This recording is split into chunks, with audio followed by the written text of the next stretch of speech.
Tebu ongeza volume. Ongeza volume. Damn. Ongeza volume. Ongeza volume. Ongeza volume. Hey guys, welcome to episode 12 of Ongeza Volume. The last couple of weeks have been crazy. Yeah, I just dived right into it because shukisha bwaga. If you've been seeing what has been going on, which majority of us at this point inatuhusu, because we are now the new adults, there was a crazy finance bill that was about to be passed some weeks ago, some days ago, and we took to the streets. Like, we went from social media streets to physical streets, and we got tear gassed, we got shut down. A lot of us are in shambles right now, mentally, physically, and some of the youth are dead, and it is a sad state of affairs. We still continue to fight, but people are still being shot on the streets. And initially it was reject finance bill, but now it's that guy has to go. Ruto has to go, you guys. It's so insensitive, it's so inhumane. Unaingia tu hivi social media, una jam. There's a video of somebody saying everywhere you log in, una jam. You just get so pissed at everything. It's so draining. Mimi hata sijakuwa na nguvu ya kurecord episodes.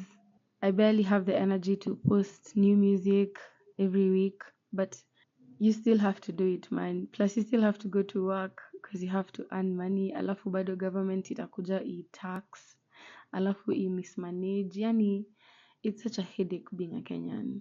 And hopefully, as we continue to fight, eventually, it is my hope that it's gonna give. It has to give. Lazima work. Sorry to quote this other dimpled guy, but it has to work. And to anybody who's feeling low, anybody who's feeling sad, feeling confused, we're experiencing this for the first time. Us taking initiative and matters into our own hands and fighting for our now and for our future and for the future of our kids and future generations. It's such a bold thing that we decided to do it. And the fight has just started. So make sure you find ways to recharge. Make sure you find ways to work on your well-being, on your mental health, on your physical health, every aspect of your life. Because if you don't, you're gonna get drained. Me personally, I just feel drained. But I'm grateful for my family and the circle of friends that I have, constantly recharging each other. We recently did an experiment. I posted that if you wanna recharge, you can reach out and we can have lunch. I was told it's called a potluck. And a couple of people confirmed, and not necessarily everyone knew each other, but we got to know each other during the lunch, and we had a lot of fun jamming to Kenyan music and having conversations about our experiences during the maandamano, the traumas that we are currently facing. And I'm also glad that there's some people who are offering psychological assistance at either a subsidized price or free of charge. Obviously, realistically speaking, not all the sessions are gonna be free of charge, definitely. But some people are doing it pro bono. Shout out to Akina Healthex, Kina Wendy, and all these psychologists that we know. You guys are part of the help that we need. I also forgot that in the beginning I had assembled a team of first aiders to assist during Mandamano before Medics for Kenya largely stepped in and made the organization more, well, organized. Shout out to Akina June and team. You guys are the realest. The things we've seen on those streets and people getting hurt. Hopefully we'll be able to move on eventually and heal gradually over time. But the fight has just begun. And I'm just praying for more grace, and more strength as we continue to fight on. But also, we should look at the action points on how to move on. I saw people say how we should re-strategize to avoid more deaths. And Charisma said that they can't take the creativity from our minds. So if there's a way we can re-strategize as we move forward, that would be amazing. If you have any thoughts, don't be afraid to put them out on social media. Let nobody tell you that your voice is not audible enough. Everybody's voice counts at this point, and we saw that. Right now, if we are coming together to talk about something, even the corporates are reacting. Like, so mtu asikutishe, usiuziwe baridi. While at it also, Keithan put out the sound of the revolution. That's what I decided to call it. It's on YouTube, and I watched it today, and I was like, my oh my. Together with the visuals, it goes hard. Anyway, I can go on and on about this, but let your voice be heard. Your voice is not small. It is not small. If there's a way you can express yourself, please do, by all means. Now, episode 12 was designated for one legendary person, and I wanted to get this on with so that we can move on to other things. So, music is life, and life is music. That is definitely words from Waithaka. So, yes, episode 12 is all about Waithaka. I remember bumping into Waithaka on the social media space, definitely. Like, ni wapi pengine nakuanga. And I kept on asking myself, huyu Waithaka ni nani? Because definitely, if you've been around gigs for a while, recently that is, recent yangu ni like, tuseme miaka ngapi? Miaka ngapi ni recent 5 years. But yeah, kama hujakuwa involved for tuseme 10 years or more, you definitely ask yourself, na Waithaka ni nani? That was myself, that was me. Going down that rabbit hole is when I discovered that Waithaka is a producer and he's not currently based in Kenya. So I started seeing his music and I started consuming it. And the more I consumed it, the more he started releasing. So Nico like, okay, I'm liking this. This is consistency. And also something that stood out for me was branding. His branding. So then I started sharing his music. Aki-release, nina share. And he's an actual good producer. Then he announced that he'll be celebrating 20 years in the industry. And I was like, what? 20 years? If you're listening to this, how old are you? Minus 20. Yes, so 20 years in the industry is a huge deal. And I was like, you know what? That gig is a must attend. That celebration was a must attend for me. And being Ongeza Volume, definitely the curiosity was noticed. And Edna approached us and she was like, you know what? If you want to have a conversation with Waithaka, we can organize it. And I was so excited and nervous, but mostly excited to have that conversation with Waithaka, because eventually now all the answers that I needed, all the questions that I had would be answered. And I was like, kama mimi mwenye you would think I know a lot of things about people and musicians in the industry, sijui that much about Waithaka, then it would be a nice thing to at least shed light about who exactly Waithaka is, what he's been doing for those 20 years, who he has worked with, and everything Waithaka, definitely. And I've seen other people do it as well, like Nairo Bob Fiesta and La Music Junkie. They've done amazing pieces on Waithaka. Ni mimi tu nimechelewa kutoa hii episode. Poleni guys. Poleni. But I needed the time to be right. Plus, sasa tutaenda kuandamana for our rights sama nita-release episode. So, yeah. So, sometime back I did the interview. It was more of a conversation for me because I don't like interviews, because interviews are usually more kinda one-sided. I like it when, we're conversing. It's more comfortable and you get at least a lot more flowing. That's just my opinion. Then shortly after the interview, after a couple of days or weeks, We also managed to attend the 20-year celebration, and boy, oh boy, that was a much needed outdoor event. So I'm gonna talk about the event first, and then I'm gonna let you guys listen to the conversation I had with Waithaka.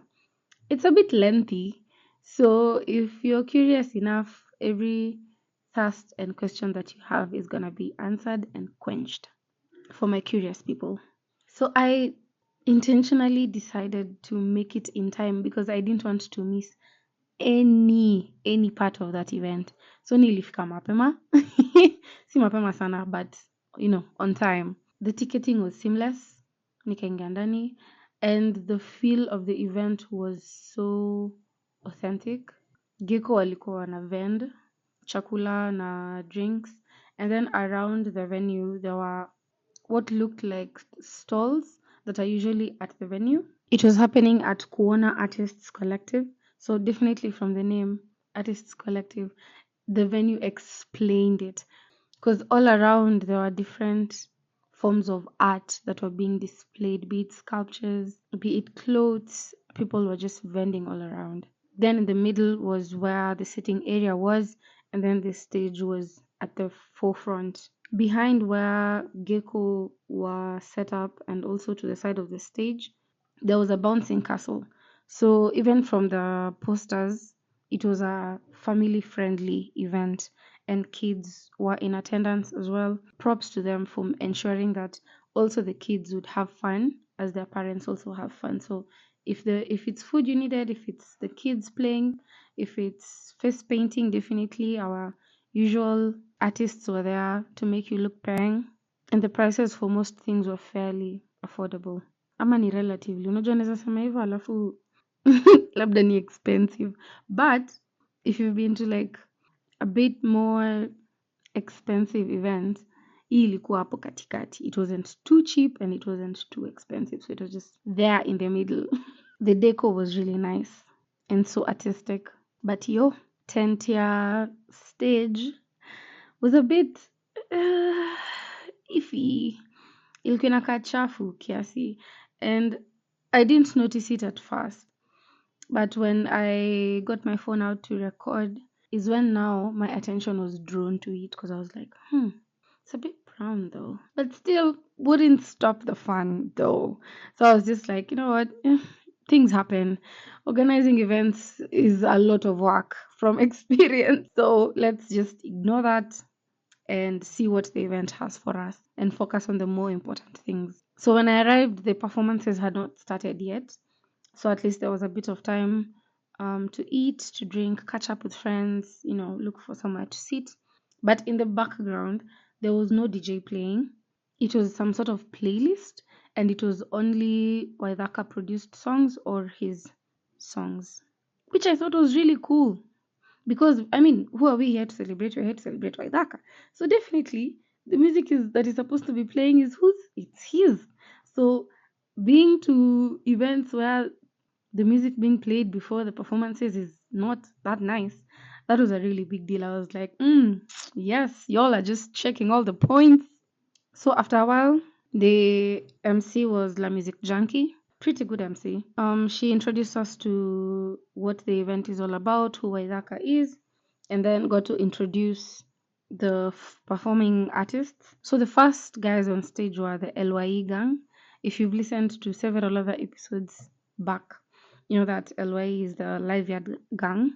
Na hata kabla wakuwe na hii jina LYE gang tukianza na wao huko mwanzo. So if you're curious to know how it all started, wewe enda tu usikize huko ma episode 6, 7 na huko. So the LYE gang comprises of Jukebox Band, Rasamor, Kimba, and on that day Marcel joined the gang, which would have been really interesting because I was like, lead guitar, Marcel, wow, yay.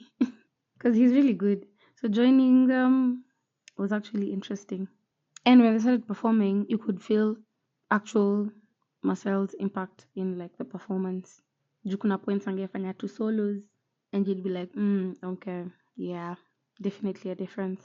So they started out with Kimba Sax's set, and then later on they went now into the normal LYE set. Rasamor also performed his recent release, High Grade. That was really cool. They called on Ayrosh to stage and they performed last night. Let me tell you, last night is one of my best songs performed live.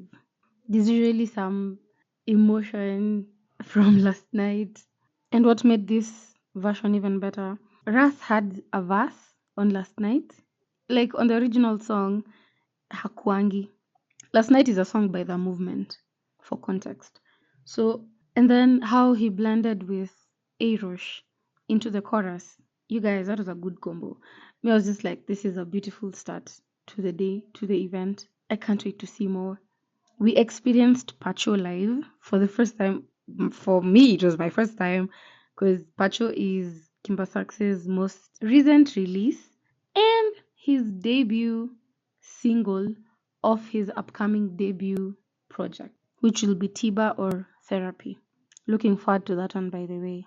Feedback I got from people who are within the audience during the LYE performance, since they did the LYE set haikuangi necessarily Kenyan music. Kuna time yenye wana mix Afrobeats, kuna time wana mix old school Kenyan. Just something to entertain the audience because they usually perform for quite a bit of different target audiences depending on where they are. Sometimes it's corporate gigs, sometimes it's clubs, sometimes, like us. So a couple of people said that it would have been nice, since we are celebrating a Kenyan producer, to do an LYE set that is Kenyan oriented, like Kenyan throwback or Kenyan current songs, rather than the banger West African sets, and which were also enjoyable because I would see the audience enjoying it. But ukiwa around pro Kenyan music people, definitely you will expect them to have expectations. So yeah, that was the feedback I got. So the next person on stage was Kwame Rigii, and he came onto stage with his keyboardist. So at first we were like, okay, no band, just a keyboardist. How is he gonna do this?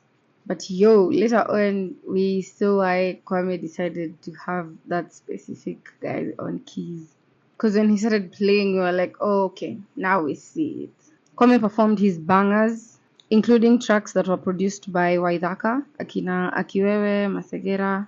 Generally, we enjoyed Kwame Rigii's performance. Shortly after the movement were introduced onto stage, apparently the plan was for the movement to play with all the other artists that are going to grace the stage, which was really cool because the movement is one of the really good bands in Kenya. And the designated BGVs for the rest of the show were members of Wanavokali.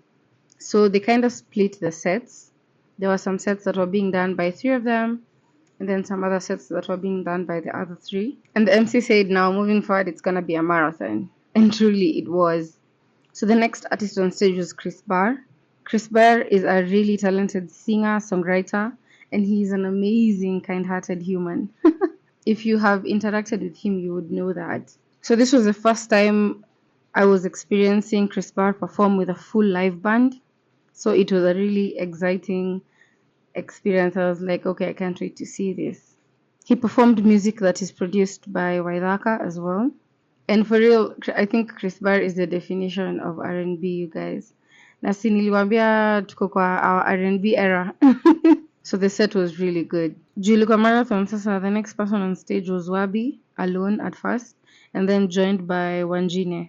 Then tukajua sasa tumeingia Soul Duets. Soul Duets is a project by Waithaka. Bruh, you could see the chemistry between Wabi and Wanjine. And something we noticed with the collaborations on Soul Duets, like these artists have some really good music chemistry going on. And I think that is one of the factors that really contributed to the project being a huge success. Meryl Paige also performed. Wendy Kay, who was later joined by Jivu. They had some reggae vibe on stage. Next was Ythera and Ricky, who were both from Wanavokali, and they were BGV'd by the rest of Wanavokali. That was really cool. Kimba on sax delivered. Kimba is part of the movement. So there are some solos he was doing during those sets. He understood the assignment. It was like adding some extra sauce on the performance. Then Ythera came onto stage alone. I think Ythera is a really good artist and a performer as well. Then Ythera and Ayrosh. This was cool to watch because you guys know Ythera BGV'd on some of the songs on Ayrosh's recent project, Superstar.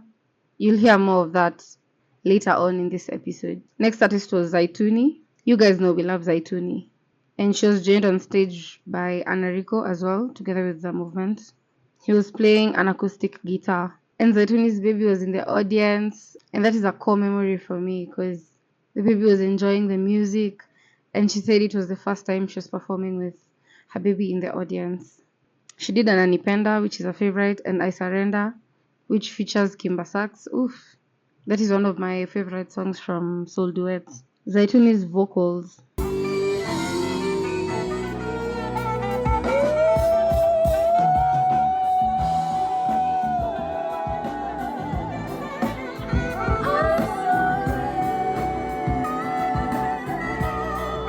The next artist on stage was Serro.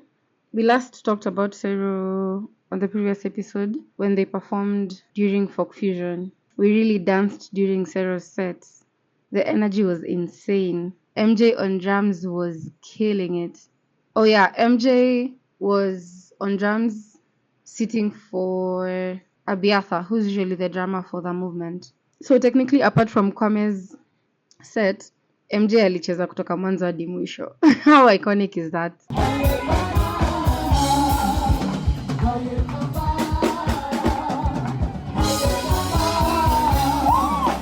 Wanjine joined Serro on stage and they did Be Mine Forever. Please, you guys, the chemistry. They were dancing together, the vocals were blending so well.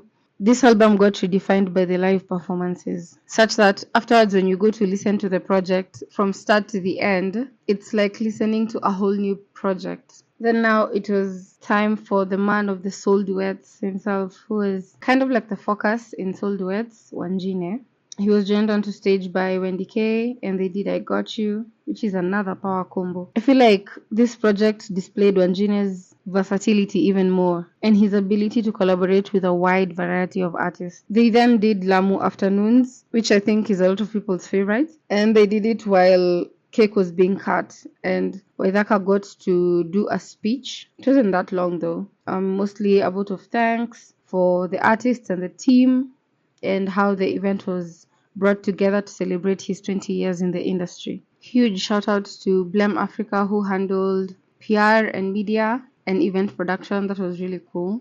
Edna, who is the manager and who organized everything inclusive of logistics and these interviews. She is a lady with a lot of talents. And everyone who collaborated with Waithaka. I'm going to read out a tweet that Waithaka did after the gig, and I quote, "Been watching the videos from the celebration and I have to acknowledge Mutoria, Kimba Sax and the movement for being the baddest band in the scene. The pressure I'm feeling to have a live recorded version of those songs is intense. The way you give them new life. I am a fan." And that is so true. Generally, it was an amazing event and it ticked all our expectations and went even far beyond. Now, I managed to do an interview with Waithaka, which you guys are gonna listen to it in a bit. But kumbe on the same day yenye tulikuwa tumeatendia event ya Waithaka celebrating 20 years in the industry while we were enjoying ourselves, kumbe wasanii wetu walikuwa wanateswa huko Love Notes. Kinoti posted something about it, how the experience wasn't as good, and also Watendawili released a press statement saying that they didn't perform. I think Keithan performed. Power to Kinoti for showing up the next day, because the next day on Sunday he was supposed to perform at R&B Uncovered, which is, by the way, a show that is hosted by yours truly that happens every Sunday at the 254 Beer District. So you guys, truly agree hakuna kutesa wasanii. If you've decided to curate an event, try as much as possible to create a conducive working environment for your vendors, for your service providers, for your artists. It goes a long way. So here's the interview I had with Waithaka. I think I can just give you like a brief of the whole concept and idea behind Ongeza Volume, and then we can proceed. I don't want to approach this like a Q&A type of thing. I kind of prefer when it's more of a conversation. Okay. because what Ongeza Volume is about is just building a community and conversations around music, the Kenyan music industry, and everything that is included in between and all over. But Oh.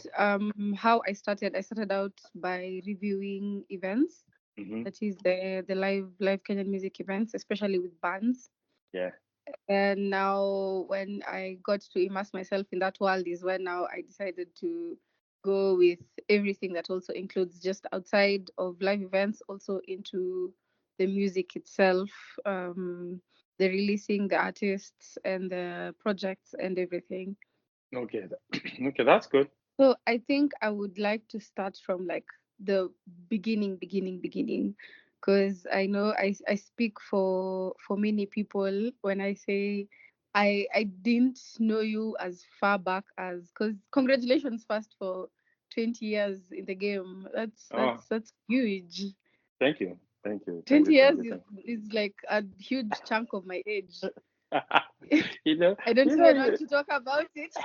it's okay. You can talk. You know, that's fine because Edna always reminds me. Like Yeah. whenever we talk about, she's like, that's like a couple of years. Less than my age, and I'm like, and I just start Yeah. laughing. Yeah, but Yeah. yeah, usually that's how long. That's how long it takes. That's one thing people don't understand. Yes, there are those anomalies where people make it much more faster, but Yeah. majority of the people that you get to see usually take between 10 to 15 years, and you know, that's when things started things start happening Yeah. for them. Yeah, and it's been the same thing for me. That's really, I think people need to hear and know that the trusting the process works eventually. Oh yeah, oh yeah. I talked about it on my CTA extensively, and I don't know if you've watched it because I will pretty much give you a glimpse of how the trajectory of my career and how it's just how it started and where it is right now. Yeah. Hmm. Yeah, yeah, like Inception, when you're like, okay, I think I wanna do this, and this is the direction I wanna. Because I know it was September 2004, if I'm Hmm. not wrong. Yeah, and did you start out in Kenya and then? Because okay, for people who would be listening to this later on, Hmm. you're not based in Kenya currently. No, I haven't been based in Kenya for over 25 years. Well, here we go again with the numbers. Oh my goodness. So are you? So I'm assuming So I'm you were born assuming in you're as young Kenya. as yeah, I'm assuming you're young as my niece, you know. I'm in my 20s. Okay. Yeah. Yeah, yeah. Yeah, I was born in Kenya. Yeah, I was born in Kenya. Born and raised in Yeah. Kenya. I actually came here after high school. Oh. Yeah, so I grew up in Kenya. I was born in Thika, grew up in KU and Mm. Ruiru. But it's not the Ruiru that I see nowadays. It was a whole different Ruiru. So Yeah. nowadays I see at the Ruiru is kind of like a suburb of Nairobi, and I just crack up. But anyway, every time I come back, it's like I have to remind myself, you know, Yeah. yeah. So it's I was born in Kenya. Uh, went pretty much through my whole childhood life to um, teenage, high school. And then I came here when I was 20, so that will give you a rough idea of how old I am. I don't wanna guess still. I'm gonna be turning 45 this year. Wow. Yeah. Wow. And you're so in touch with everything that is current. It's crazy. Like if you would compare somebody who's like in the corporate world in Mm-hmm. their 40s and compare it with you who's a creative, like Uh-huh. there's a big difference. There's a really huge difference because Yeah. there's no disconnect between the current world and what you're doing. No, they say this art thing is a young man's game, but Yeah. with an old man's experience, you can really do well. So that's why, if you've noticed, like in our Ythera and all of them call me uncle. They call me uncle for that specific reason. You know, they Oh. like when they found out when we were doing odds, and then most of them found out how old I was. It was. they were shocked a little bit, but yeah, Yeah. I try to stay, in touch with what's going on. And anyway, most Mm. of the people that are gonna be on the come up are gonna be younger. So as Yeah. much as they can learn from me, I get to know what's going on, and just try to adapt and bring Mm. my own experience to the to the forefront. Yeah. Yeah. That's really cool. That's really cool. Mm. So once you got to the US, what did you start doing? Did you continue with school, Yes, or I came what here did you do for. out of curiosity? uh What did you do What in did school? I did fine arts, music technology. Oh, so basically what you're doing. So basically, what I'm doing is what I did in school, and But I'm just trying to think about it like in that time, if you uh could tell someone at home, I am doing something to do with music, they'd be like, really? In the US? Why? Why? You could do something else, something cliche like finance or those yeah, courses that people are like, yeah, I know someone. what's so interesting? You guys are enjoying the fights. You're enjoying the results of the fights we've had with our parents. So by the time your parents are coming along, it's much Yeah. more easier. They've seen it. Yeah. Because I did have a conversation with my parents because for me, I had already decided if I'm not doing music like producing, I wouldn't mind teaching music. Yeah. So because for me, music is something that I knew is going to be a part of me for the rest of my life. Once I Yeah. figured out that's what I wanted to do, I had to, I had to, I had to know either I'm going to be a producer or I'm going to be a music teacher, one or the other. And how did you come to that realization that music is what I want to do? When I came here, like the typical Kenya thing, everybody was going taking nursing prereq classes for nursing school. I Yeah. went and I wasn't enjoying. But what happened is I needed to have an arts class, and Yeah. I picked a music class, and that's the only class I enjoyed. And I was like, what am I doing? I'm in the wrong field. I'm Yeah. pursuing the wrong thing, and Yeah. I've always loved music since I was a kid. So the transition was just natural. And after that semester, I switched everything and I just went to the music department, and I've been in the music department ever since until I was, almost done. Cause Hmm. yeah, like almost 10 years ago. Wow. So yeah, That's wow. That's really nice. How is it like starting out? rough. Yeah. Rough, lonely because nobody's you're just nobody's seeing what you're capable of, Yeah. because there's either somebody they're working with someone who's doing something, and then there's this whole thing of where people, musicians have this thing where like they want to work with someone that's established rather than grow with someone, Yeah. Yeah. and so it was tough. And until I bumped into, there's this website that Asta was running. Hmm. It was called Yeah. Mwapi, and he would put three pieces of the songs that they were putting out under Kijiji Hmm. Records. So just started doing remixes of all these different gospel songs, Yeah. and I ended up creating a buzz for myself, because I would post it on SoundCloud, and Yeah. and it's SoundCloud is very accessible even for Kenyans, Yeah. and from then on, it just grew.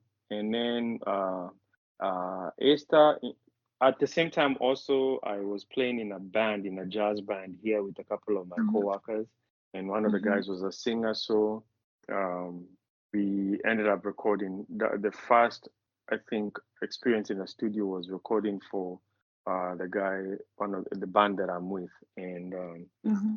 at the same time, also, I kept on in contact with Esther, and Esther introduced me to Kwame, and then from Kwame, that's when I I kind of got my foothold into the Kenyan, you know, music scene pretty Yeah. like solidly.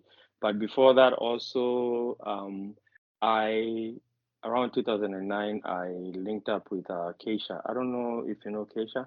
Yeah, yeah, yeah, I do.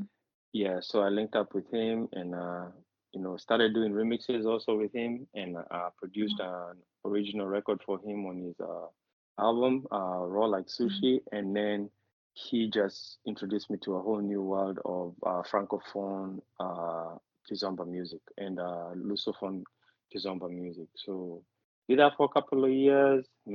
Started working with Kwame Mm-hmm. in around 2012, 2013, then 2016, between 2014 and 2016, I, ca- I you know I came to Kenya in 2010 the first time Mm-hmm. after having left in 1999. Yeah. So when I came back, I went through reverse culture shock because you know 10 years is I a was lot of time. Man, it is no joke. You come from a country where, you leave a country where, you are so used to seeing people walking on the highway and everything. Then you come to a country where, like, seeing someone walking on the highway is very foreign. And you Yeah. you do that for 10 years, then you go back, and all of a sudden now everybody's on the highway, and my brain had to reset Yeah. and just everything about it. So when I came to 2010, I didn't do anything. I Yeah. just pretty Just much acclimatizing. I reacclimatized myself to Kenya. Then I came back 2 years later in 2012. That's when I met with Kwame. Yeah. I met him personally, and between 2012 and 2014, we just worked on remixes and everything. 2014 came, uh, and also I think 2012 I met Provoke. You guys have met. Wow. Not only met, we've worked together. We've worked on a bunch of projects together with different people. Nice. Yeah, so 2012 I met Provoke, and at the same time I met Ecstatic. So I started meeting people. I met Ecstatic, I met French Boy, I met Pili Pili. Yeah. Provoke is the one that really opened the door for me to start meeting like different artists. And Yeah. at the same time, Esther helped me out with meeting Kwame. Yeah. And 2014, 2016, worked on Wangeshi's project with Yeah. Provoke, Yeah. and then did a couple of songs for, I don't know if you know a singer called Nessa. No, not really. Okay. Yeah, She's amazing, Kenyan. amazing. Yes, amazing, amazing singer. That's homework Uh, for me. yeah, yeah. And then that's when I was introduced to Ayrosh by Yeah. by a guy called Kibali. I don't know if you know Kibali. Who? Kibali Moravi. No, I don't. Okay. So we were Actually thought Kwame is the one who introduced you to Ayrosh. no. Ah, Kwame this is interesting. Ayrosh came after Kwame, and then I'm the Yeah. one that introduced Kwame to Ayrosh. What? Yes. That's crazy. Because Kibali introduced me to Ythera and Yeah. Ayrosh. Ah. Ayrosh was supposed to come, and so around that time we did an EP called Malkia with Kwame, and Ayrosh was supposed to Yeah. come. So Ayrosh was supposed to come and open for Kwame, but Yeah. he ditched us. I always tell him I'll always put him out like that, and he ended up, he ended up regretting, because wherever he went, he didn't, things didn't even go, as he thought that they would. But I was telling him, that's part of the process. And Yeah. so eventually, both of them got together, Yeah. and I started working. Around that time, as I was finishing up Kwame's EP, started working with Ayrosh, and Mm. you know, songs that you hear on Marasta started around that period. Ah. Yeah, but I think I ended up. sending him the track for Sugar Mommy, and we just decided to, instead of just putting a project out fast, let's just do a bunch of singles, you know. And we did Sugar Mommy and Love, Respect, Repeated, and the reception was good, you know. And then that's fast forward to like around 2019, we put out Morasta. I came for the launch and everything, you know.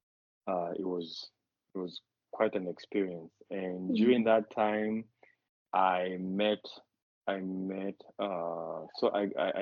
Serro, and then I met a whole host of other people who ended up on the project odds now because of Waithaka.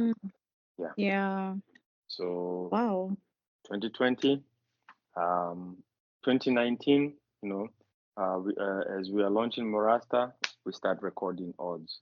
Yeah. And also at the same time, Did I you had, start here or yes, so everything on odds was actually made in Kenya. Like I literally didn't have any music because I told them to come with ideas and I created the track the same day they had their session. mm, Yeah, but my professor always had, you know, my professor always he used to like, I had classmates who was like, oh yeah, I need you to come listen to my beats. And he used to say, nope, we don't make beats, we make music. So yeah. literally he was saying, you don't have to have the music done fast. It has to be in your head and then you know, you can put it down after Yeah. you're done, you know, once you feel like the idea is developed enough for you to execute. So Yeah. whenever they came with their ideas, I would build on that. But the only person that I didn't create anything for was Mary Olive. Yeah. That piano piece already existed. Like I had done it like at around I had done I started working on it in like 2010.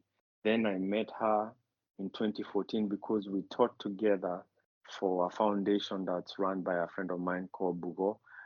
It was called Music Culture Foundation, and we were teaching kids music at Milimani Primary. Mm, So I met her there, and I told her I have this piano piece, and you know, like after I heard her sing, I was like, you'd be a perfect fit for it. And yeah. when it came to odds, we started on a song. It just didn't feel right, and then I went back to that idea that I had Yeah. from 2010, and I just sent it to her. That one uh, is the only one that I came back, played the played the piece, sent it to her, and she went to record with Jay and sent it back.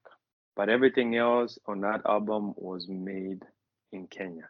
Nice. Yeah, yeah. So no, and I had, you know, all the ideas were created on the spot in Kenya, and the ladies are the ones who came with the ideas. Like either they had an existing song idea, Yeah. and we just built on that. There was a review. Somebody reviewed the Odds by Queens, and they were highlighting how in Kenya you were the first one to do a whole album with purely female artists. Yes, yes. Nobody had done that, and Yeah. but that wasn't the intention. The intention was it's interesting because we were talking with there's like I just want to do an album with the ladies. Like I never thought like I wanted to be the first one. I Mhm. just want to do an album with ladies because for me I felt there's that there's not that kind of representation music type of music representation that much in Kenya. You know, now it's changing. Now you're getting to see a lot of it more.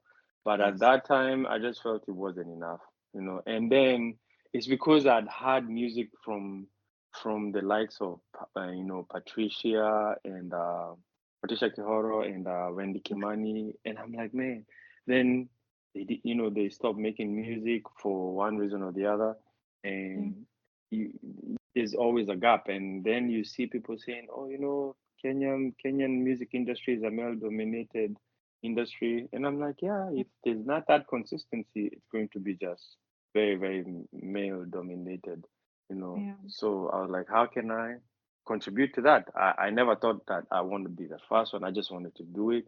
And Yeah. and actually it was also Kibali's idea. He's the one who Mm. planted that seed, you know, and he's like, I gotta introduce you to Ythera because she knows a host of all these other ladies.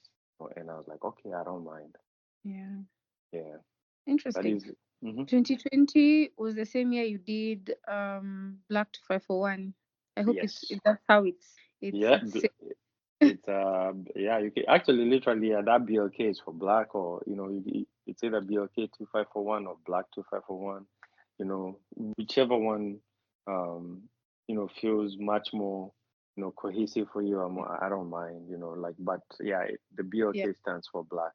And So producing an album by itself mhm. is a lot of work. So how are you able to hack two albums in 1 year?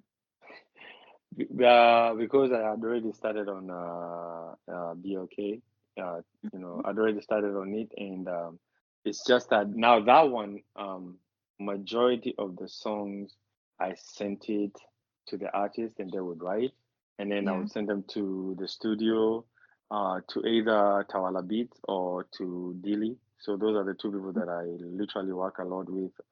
Even if you notice on this project, they're the same ones who pop up on that one. And Yeah. oh, and I forgot. Yeah, so between odds, between Murasta and odds, I made Jivu. I was introduced to Jivu Yes. by Calvo Mistari, Mm. and they sent me, he gave me their number, actually Smalls gave me his number. We started exchanging details. He sent me Yeah. the acapella to form Nigani. We did a remix, me and Gigs, and I ended up sending them the track for Mariro. They recorded it, and you know, uh, it became the first single off of their EP. And then from then on, we've just been working. And usually the production is handled by me, Gigs, and Dilly for those guys.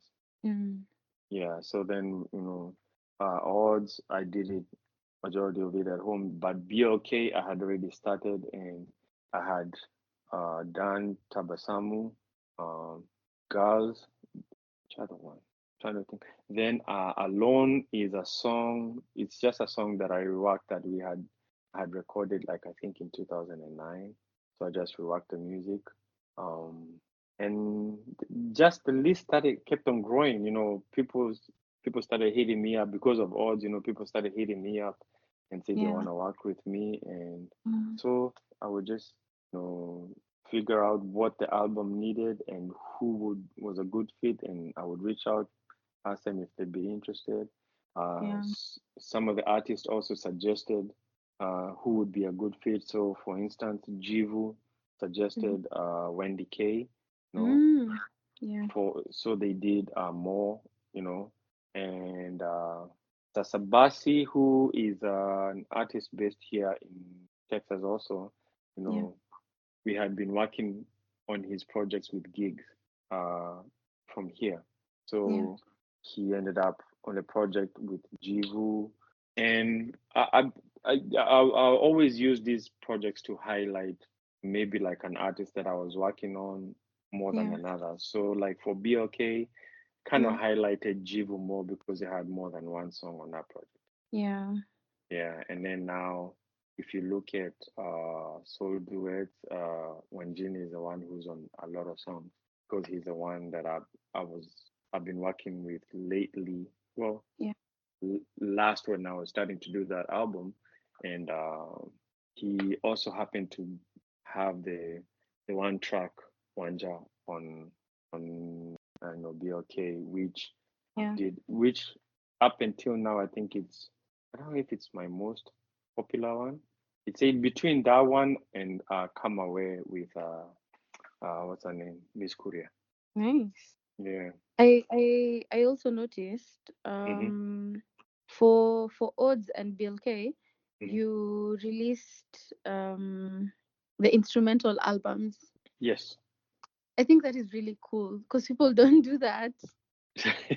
Yes, yes, yes. The main reason is also to showcase my musicality, Yes, outside because of outside uh, of the vocals, yes, people need to, yes, because when you listen to it, I mean, when you listen to it, does you do you hear like you can listen to it without vocals and still feel like you've listened to a full body of work? That's the way I always yeah, look at it, and like, yeah, and yeah, and that's why I always release instrumentals, and also just to give people, music where like they can just play in the background without any much of interference. yeah. Yeah. I'm a fan of instrumental music, so I even have Okay. a playlist for Uh-huh. specific just instrumental music because Oh, I find wow. it so interesting that I am able and other people are able to just enjoy the music without the vocals in it. So Yes. yeah, that one is a props to you for Mm. always. I hope you'll give us an instrumental album for soul duets. Oh, for sure. For sure. For sure. It's gonna happen. Yeah. I mean Yeah. that's yeah, I can start something and then just abruptly, Yeah. stop. Yeah, So you're giving us something to look forward to. there you go. Oh, actually, not this year. I don't even know if you guys are ready. There's so much music that's gonna come out this year that I have something to do with, and yeah, Guys, you guys yeah. have decided this is the year we you finish us with good things, with Hey, music. me. I want to change the narrative completely. This whole thing of I'm looking at the charts and I'm seeing, musicians from other countries are topping in Kenya. Yeah, That doesn't sit happens. well with me. And we're not Yeah, topping any charts in any other African country. So if we were, if we were, if we were like topping charts in like, outside of Tanzania and yeah, Uganda, yeah, and if we are talking like in like Nigeria or Ghana, I'll be okay. But now yeah, I go and I look at the thing and I'm like, wow, there's no Kenyan song in the top 10. yeah. It's sad. That is why we are all pushing to get us there. Oh yeah. Oh man, you guys have done amazing, because I have to say this. This has been an interesting, it's been an interesting couple of months for me, because Mm. first of all, the Moshi album we did with MJ, it Yeah, I was cha- actually headed there. okay, okay, we'll get to it then. But yeah, I was gonna ask you, what is now the story between you and MJ Omoto? So, Keisha was reviewing his album Raw Like Sushi, Yeah, and MJ is friends with Keisha, yeah. and he's always on his live stream. And so when it came to my song, Mm-hmm. Keisha sent me a message. It's like, hey, you need to come on. Um, I'll be reviewing the song that you produced for me. I was like, okay. So I show up, like I get into the live stream, and as he's playing it, that happened to be at the same time also BOK had dropped, and we Yeah, had a song together with him on that album. So the song that I had produced for him on his album is called Pardon Moi, yeah, and once he started playing it, the chat started. It was like, oh wow, okay, that's musical, that's nice. And MJ was one of those guys, and he kept on asking, who's this? yeah, And Keisha said, oh yeah, you also. His name is Waithaka. He's from Kenya. You need to check out his album, review it, and everything. So he literally, um, pretty much stopped. Went back and played uh, the the song on BOK, which is called Way Out. And yeah, he, after the live stream, he hit me up and he said, "You gotta talk to MJ." And he told MJ, "You have to talk to this guy, and you have to talk to Waithaka." So he connected us. Started talking, and funny enough, we have so much in common with MJ that it just was a very easy transition from yeah, being introduced to now, being cool, being friends, and then yeah, starting exchanging ideas. yeah. And we exchanged. That was around, because I was in a pandemic. Mm. Yeah, because all of those projects came out during the pandemic. It was Yeah. 2020. Yeah, that's when people were locked in. Yeah. Yeah. Yeah. So from I think 2021, we just talked, um, exchanged music. So we ended up just exchanging ideas, and then last year he said we have to do something. So he said I have this uh idea with Keisha, and I want Mm. you to get on it. So the first version, he's the one that started it all and everything, of Arigato, and then I did the second one, and then Keisha was like, you guys are not gonna leave me out. He did a remix package, and then from then on I was like, okay, what's next? And we decided the next project is gonna be an instrumental. So we ended Yeah. up doing Stuffy Love, Mm. and we Yeah. started noticing we're having a formula, even with the sound that we're coming out with. I'm a piano, but it's very distinctively us, because of I would uh I would put a lot of like R&B jazz chords, the layering and everything, and then Yeah. he would bring in the other side of it. So the next one was which one was the next one? Was it Echoes? On which one came first? I think Echoes came Echoes is the first. one that has Zaituni. Yes. Mm. So that one was just he sent me those drums and they felt like Kuduro and Chakacha. So I was like, I told him this one is gonna be something very different from everything else we've been doing. Yeah. And I I just came up with the chords and everything, sent it to him, he added more stuff, and then it didn't feel complete, but it didn't feel like it needed lyrics. Yeah. So I told him I think I want to try something, and Zaituni would be the best option for this. So I Yeah. sent it to Zaituni, and I'm explaining it to Zaituni, and Zaituni's like, "What are you talking about?" Because she's like, "I'm not singing any." I'm like, "No, you're singing, but you're not saying anything." Words. Yeah. Yeah, there's no words, and I think I ended up sending her a demo, not a demo. I ended up sending her a song off of the Waiting to Exhale soundtrack by an Mm. artist called Shantemo, Mm. and she's not saying words that actually make sense, you Yeah. know. So I sent it to her, and she's like, "Oh, okay, now I get it." So Yeah. she went, laid it down, and then when she sent it back, she's like, "I don't know." I was like, "Don't worry, I got enough. I got everything that I needed." So I arranged everything to how the song just fits, and we ended up with Echoes, which is very cinematic for me. So it just doesn't. To me, it was one of those songs like I intentionally, the way that we approached it is we would want to hear it in a TV show or in a movie, Yeah. kind of Echoes like is that. so it's a bit it's not even a bit, it's very immersive. Yes, yes. Yeah. So then after that, um, we did Nikohuru. So it started out with the guitar pattern. I did the guitar pattern and sent it to him, and he's like, "Oh yeah, I know what I'm gonna do with the rest Yeah. of it." He sends it back because usually that's how we work. I'll send an idea, he sends it back, I send it back Yeah. again, then we finish it. Then he was like, "Who are we gonna put on this record?" And I was like, I knew already who I wanted. I was like, Waithera, and he was like, "Why?" Yeah. Because we have a whole house EP with Waithera that is just sitting there. No way. Oh my goodness. What? Oh, I don't even. Oh. That's why I'm telling you. There's so much. Oh man. I'm so excited. I'm so excited for the future. Yes. I don't know what future this project of Waithera is gonna come out, but yeah, Yeah. yeah. Be excited for the But I know, future. I But know once it's mhm. out, it's probably gonna be the right timing.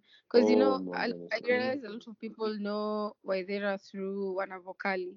Yeah. So now, bit by bit by bit, people Mhm. have now been experiencing her individually, especially through collaborations, and Yeah. probably also through BGV. Yes. And So that's uh-huh. recently, the conversations have been, you guys, is that Waithera's voice? So now, people are now starting to spark conversations without even having to write featuring. People can Uh, already recognize her voice. Yes. And you know what's the most interesting thing? I knew Ythera Before Wanavokali. Wanavokali.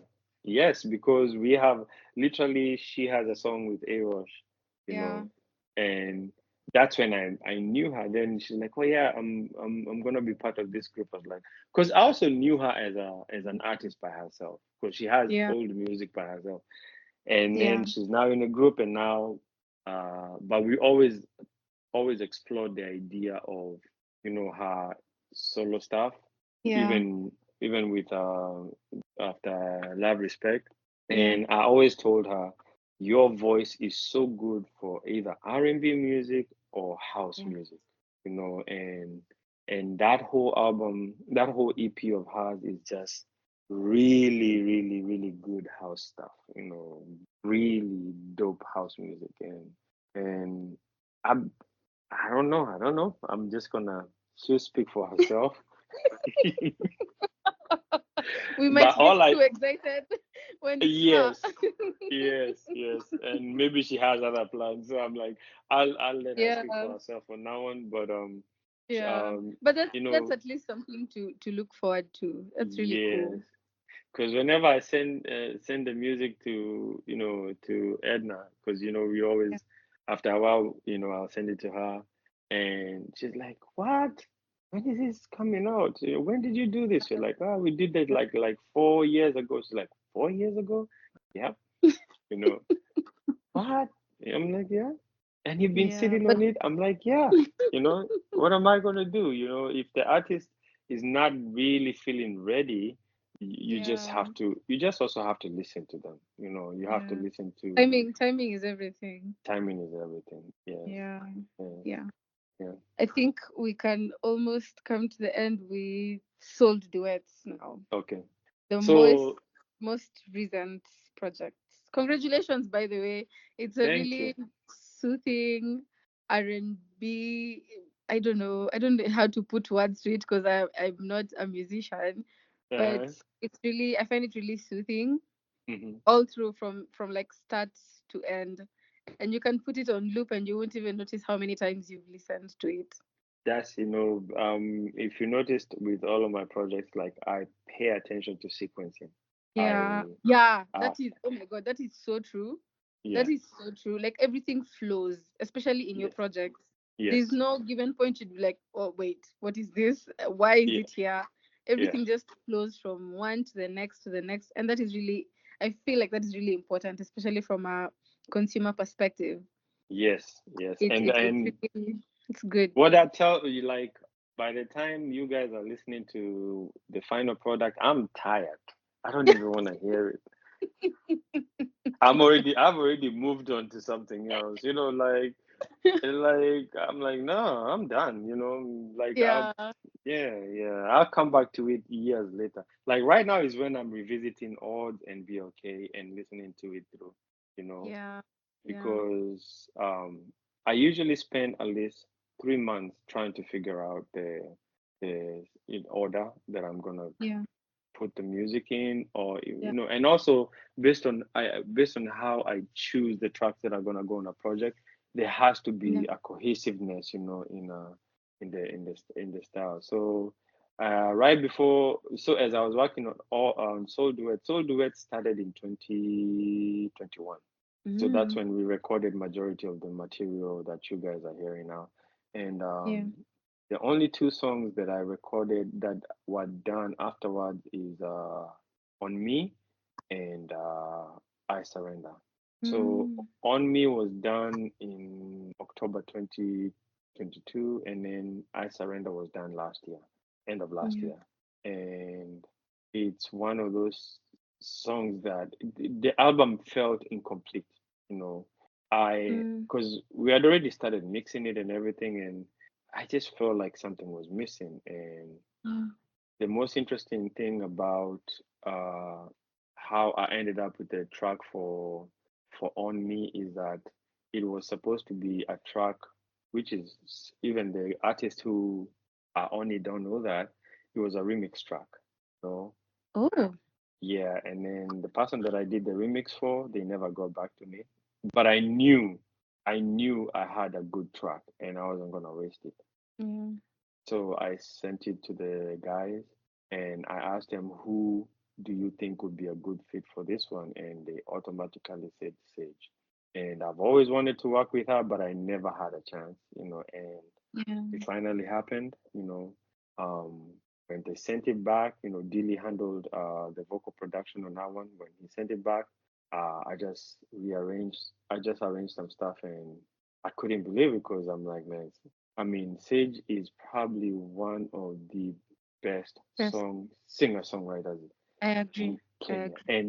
And it comes so effortlessly for her. Like she just, I was like, wow, and just even the way they arranged the song is she was just handling the chorus and then she was on the bridge.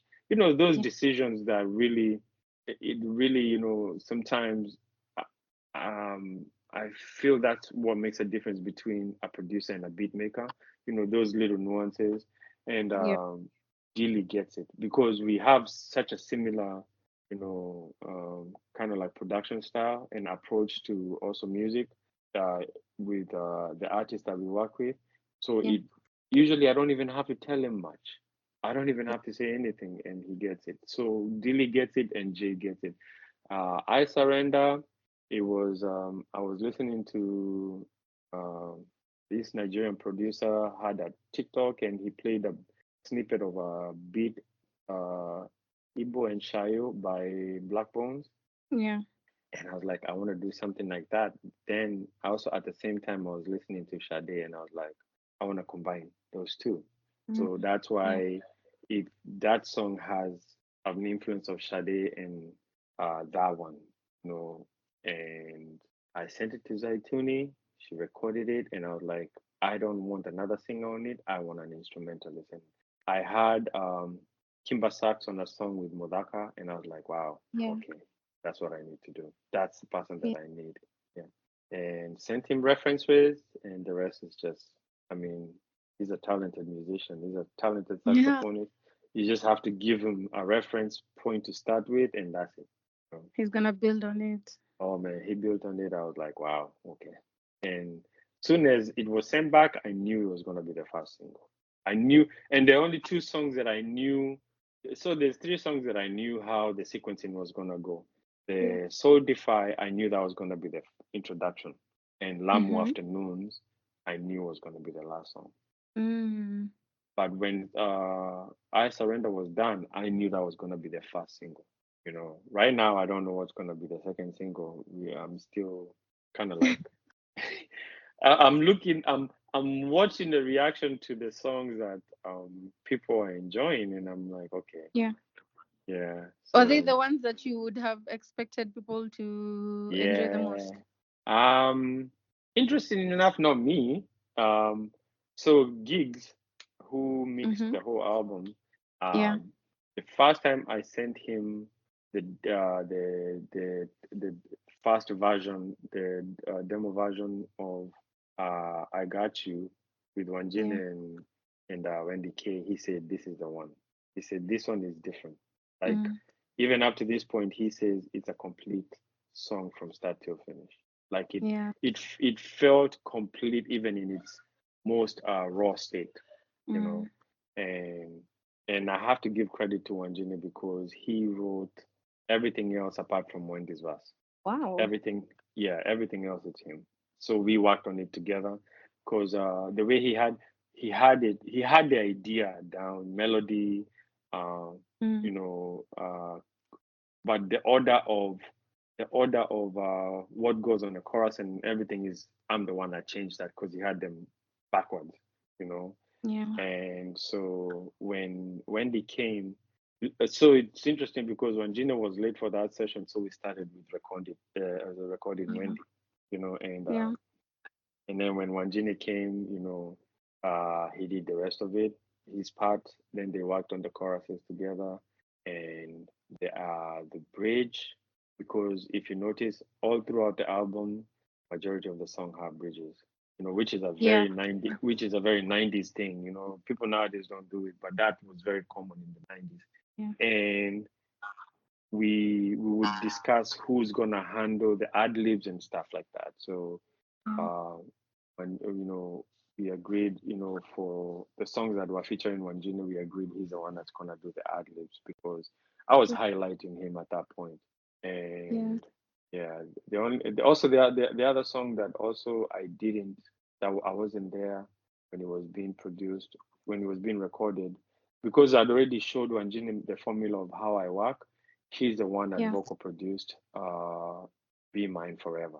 They wrote it with Serro, and he vocal produced it because Serro, when I was in Kenya, we, instead of recording a song for the album, we actually recorded Misimu for her. We recorded Misimu, and Wanjine and Serro wrote Misimu, and Serro really enjoyed working with Wanjine and writing with Wanjine. So when she said she wanted to be on the album, and I asked her who does she want to do the duet with, it was an automatic. I want to work with Wanjine. Yeah. So I already knew what track I was going to send them. That track that is for Be Mine Forever was done in 2010. We have other people that have recorded on it, and I didn't like it, so I just kept it. And then it finally found its home in those two, and yeah. So that's pretty much the odds. And then in between odds and everything, I bumped into Chris Barr's music. And he posted that demo for Slow on Instagram, and I told him you have to finish his song, and he's like, you want to finish it, me? And I was like, yeah, I don't mind. I didn't know he knew my music, so he's like, yeah. So he sent me the vocal demo. I built a scratch thing around it. He went and recorded it, and then I finished it, and then I got Benja to play guitars on it, and that's what you guys get. Got what we did. But I don't think you guys, I don't know, maybe it's because I like that era of music, but the next one is he's another so person. musical though. He's so talented. Oh my goodness. Yes. This, like even the stuff that we are planning to do, the next single is gonna be very, even for him, it's kind of like a time travel for him. I'm taking him back to, I'm pretty much taking him back to when I was a teenager and what we were listening to, and then I marry that with his ability, songwriting ability, and vocal performance. And then I will always get my trusted background person right there. So I love how you put it. Oh my goodness. Oh, you have, like, if you listen to Ythera, go listen to it now. You will hear her back there. They did background vocals with Meryl, and they were going back and forth, and I was just watching them, and I was like, wow. And I was like, okay. I told her I'm gonna use you on a lot of my stuff. She's like, I don't care. It's okay. I don't care. And now she told me the other day, like, man, I enjoy that. She's like, you don't feel the pressure of now having to deliver. You're coming in, it's an existing song, and you just put in your flair to it. Because when she did Slow, she had so much fun. Now the new one, I sent it to her. She's like, wow, okay, this is different. And it's always challenging, but I always tell her, you complement the artist so well that it makes the song much more fuller. And then it also, I don't know, to me, I always feel like you need contrasting vocals. So I don't want, also maybe the other reason why a lot of you guys are gravitating to the album and enjoying it is because it's a dynamic of the two different male and female voices, and whenever they're doing a chorus, you're hearing there's a contrast, and that pulls you in. And now with someone like Chris, where it's just him, it's always good to bring in somebody else who has a different texture, who has a different delivery, as long as they are sitting in pockets the way they are supposed to. And Ythera is a master of that. And you guys are gonna be hearing her on a lot of my records until you get tired. But she's definitely We gonna will be on never get. I don't think we'll get tired. I don't. We're just getting started. What do you mean tired? Ndio I know. tunaanza. I know. I hope I don't get tired of producing music because like I feel like in a couple of years I need to transition to something else. Yeah. So, but also at the same time, like I usually do help other younger producers who Yeah. will ask me questions and all that. So Yeah. I enjoy mentoring, younger guys, Yeah. and it I have to pass on at least the knowledge that I have because somebody else also did the same thing for me. True. True. Yeah. Mhm. That is really beautiful. So, Uh-huh. I'm just curious about how you came about African Vic and Emma Cheruto. Okay. African Vic, you can thank I did not know who that was. Yeah, because in Kichizi, wow. I don't know. It's like it was just meant for him, and the way they blend together with Zaituni is just it's crazy. Um it's you can thank Zaituni for that one. Because I asked her. So initially when Zaituni came in, we Yeah. did not even do Kichizi. She came in on a Meryl Paige session for a friend of mine. Mhm. And after that session, we actually ended up doing an independent, Mhm. and the way it started out, it was just me messing around with that dun dun dun dun dun dun. So I was Yeah. playing it on a It's keyboard. even playing in my head. Yeah. So she started humming. I started playing it. She's like, keep going, and then she's like. Dun, dun, dun, dun, dun, dun, dun, dun, dun, dun, dun, dun, dun, dun. I'm like, Uh, okay. I told her, give me like 30 minutes. I laid down something and I knew just based on how she's singing, it wasn't gonna be like a regular R&B track or yeah. whatever. I knew it had to be very percussive and Yeah. stripped it down. So that's what we did. Then the second time she came, before she left, she said, I want to be on the album too. I was like, Mhm. yeah, you're gonna be on the album, but I don't know what track you want. And she's Yeah. like, play me some stuff. And I started playing different tracks. And then Mhm. I played that one. She's like, I want that one. It's like, I was like, okay, this is so unlike you. She said, that's why. It's very Mhm. different from everything else that I do. And that's what she wanted to do. I was like, Yeah. cool. You don't have to tell me twice about what you want to do is whether can we execute the idea. So the next time she came, she recorded her part, and then I asked her, who do you think would be a good fit? She did Yeah. not hesitate. She said, African Vic. I'm like, who's that? She's like, you don't know him? I'm like, no. So then she started playing me his music. I was like, Yeah. okay. Mhm. But Mhm. I wasn't ready because she was just playing his music. I did not know how good he was not Yeah. in recording. Yeah. So so they recorded Zaituni recorded her parts, finished all of her parts, and then connected me with African Vic. We set up a schedule, and African Vic Mhm. showed up for the session that we were recording Realize. And that day, the studio was full of so many people, and he Mhm. was just quiet. He wasn't even Yeah. saying it. He was just over there. Little did I know he was just practicing. So Mhm. once we were done with Realize, I was like, "Hey, you think you'll be able to do it?" He's like, "Oh yeah, I'm ready." Yeah. Man, that guy nailed it. Like he was doing takes back to back to back, and I'm like, man, I see why Zaituni picked you, and I Yeah. wasn't ready for this, the ability to record quick, Yeah. and have his takes where like there's not much revision. So we just worked on how the song was gonna, how he was gonna stack his vocals, and the song was gonna, be arranged, and Yeah. we're done, and we listened back to it. It's like, I think we have something here, you know. Yeah. And the good thing is that there were a lot of people in the studio, and they're like, oh wow, so you see the Mhm. instant reaction. Even though Yeah. I don't like having so many people in the studio when I'm working. I'd Yeah. rather have like, the artist and maybe like two other people, who are pretty much gonna help writing or vocal Yeah. producing and something like that. So Jay was always in the studio because he was at the studio, and then two other people. But that day that place must have had like 7 people, so. Yeah.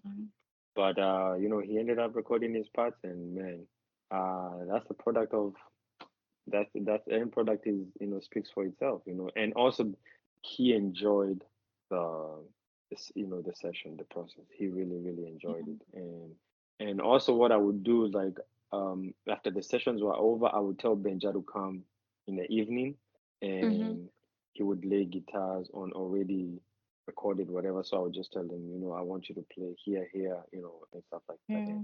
And that also was another session in itself. Then Emma Choruto, how I met her was the session we had for Misimu, because it was that Mm-hmm. song was I worked on it with Motoria. They came in Mm. together. So I played them what we were doing, and she said, "I want in." You know, I was like, "Okay." It's so nice how everyone was like, okay, I also want in. Ah, man, because and the good thing about How do you get to pick who goes in and who doesn't? a good thing I knew her music and I liked her music, so I knew yes. But Yeah. I told her, oh, that's the other song that was recorded later. I told her I'm gonna create something for you. I knew I didn't have anything for her at that time. Yeah. So when I came back, that's when Yeah. I created the track that I got, and I was like, when she said she wanted it, I exactly knew who I was gonna pair up with. You know, the Mm. moment she decided she's gonna be in, I knew I'm gonna pair up with 125 because I wanted the contrast of her vocals with Sydney, and Yeah. I was like, hey, here, sent a track to both of them, and then I sent it to Dilly. Mm. Dilly organized the session. Dilly handled the vocal production because Dilly is also 125's producer, so he knows how to Yeah. work with them a lot. Yeah. And once he sent it back, I just arranged it. I arranged the music based on how he had cut it up, and it's just ended up we ended up with Nobody But You. And it's one of those tracks where like, wow, okay, you have the idea in your head and then it comes Yeah. to together that you're like, okay, this is and now the album also started feeling complete, you know Yeah. yeah, it started feeling complete because initially majority of the tracks were meant for Kwame because I wanted to do a 5-track EP with him. We hadn't Mm-hmm. worked together since Shamaredo, so I wanted to do something Yeah. else with him. But at that point, he's like, no, I don't. He was honest enough. He's like, I don't want to work on tracks because what we did is when we were doing Shamaredo, we did a couple of songs where I created them in the studio, and Yeah. he ended up liking that more than me sending him tracks. Yeah. And because that was the same time we did when we were doing Samoa, it was the same time we did Mwenenyaga, you know, Yeah. and that also took a life of its own, So it's just the ball has been rolling, since 2014, slowly, Yeah. but it's been picking up speed. So by the time we're getting from Rogedo EP to now Soul Duet, the Yeah. projects are moving much more faster than years before. Yeah. True. Yeah, I have I some. I love I usually I love the details and knowing the work and the effort that was put into a body of work, Yeah, because as a consumer there are many times where you just assume like, it's just another project, we're gonna yeah, still get our projects. But I feel like as a consumer, once you get to understand the processes that went into particular songs or into a project, hmm, you even get to treasure the songs and the projects even more, in such a way yes, that even when you're re-listening, you have even that story in your mind and you're like, oh my god, it's slapping even more. yeah, So and I it's think that's making why I sense. like, yeah, that's why I like going like into details kabisa kabisa. I hear you. So Hmm. I wanted to know which one was the most difficult song and which one was the difficult and easiest song to The make. most difficult song was Lamu Afternoons. Why? I have 4 different versions of that song. What? Like And the I've way seen it, on Twitter, this is the one that people like. I've seen it mentioned severally on Twitter. yes, yes, and because okay, Lamu Afternoons, Ayrosh had the first, had the chorus Mm-hmm.